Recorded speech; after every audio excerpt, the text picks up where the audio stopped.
Hi, Theo Hannon here. I'm going to share with you a very quick tip and information on how you can maintain pec strength whilst going through any kind of shoulder injury syndrome. I've had shoulder impingement syndrome. I'm over it now, and I've done it in about 8 weeks in total, 10 weeks let's say. So I'm going to share with you how we can maintain strength in the pecs, which we spent ages building up, all the bench pressing, all the pec flies, etc. Share with you exactly how we can do that without having to lift a single weight. And this is a little tip that you can use whilst you're going through an injury protocol rehabilitation, just like I've gone through, without compromising the efficacy of that rehab, because you've got to lay off the compound lifts. You've got to give that whole shoulder a complete break if you really want to build that shoulder back up so it's capable of lifting big loads in the future. So in a second I'm going to wire myself up to an electromuscular stim unit or an EMS unit that I'm going to use to bypass my central nervous system to fire those pectoral muscles without having to do any kind of conventional isokinetic movement-based loading, which is going to preserve the integrity of those shoulder tendons whilst they rehabilitate. So give me 2 seconds, I'm just going to wire up right now, and I'm going to show you exactly how to do it. Okay, so I'm all wired up here with some electrodes.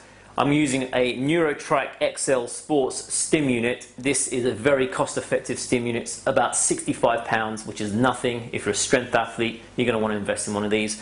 We're not talking $300, $400, $800 like some stim units out there. The effect is the same, okay? I mean, the contractions are very powerful. I mean, I've used this many times, especially for hamstring injuries. They're very effective. And firing up muscles that aren't firing correctly. I use it also for my shoulder impingement syndrome when I wasn't having correct firing of lower trapezius. I whacked 2 of these smaller electrodes on there.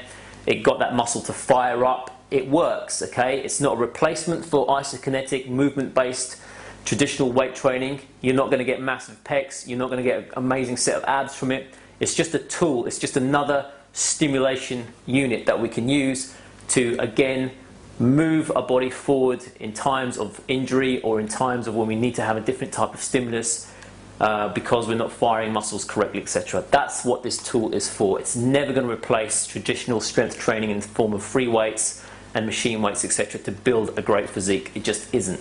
But what we're here for is, remember, we've got shoulder impingement syndrome, we've got some kind of injury where we don't want to lose the strength in our precious pectorals that we spent years building up or whatever. And this is the way around it. Simple.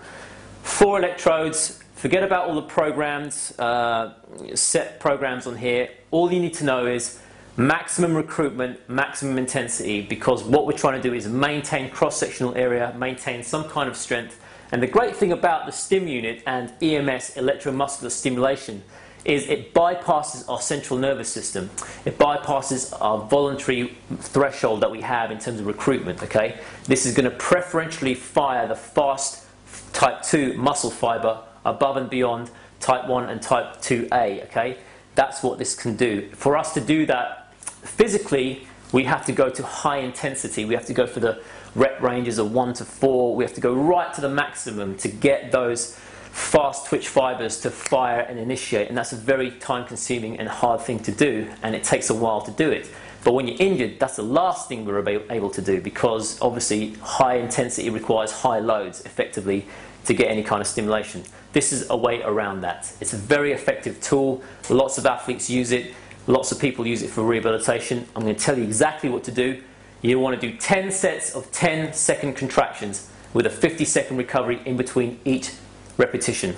That's it. We don't want to mess around with, you know, any other modes other than perhaps maybe a pulsing mode, which is a 1 second off, 1 second on mode, which is ideal for blood flow around an injured area. But we're not talking about that. We're talking about strength, maintaining pectoral mass. You can do it.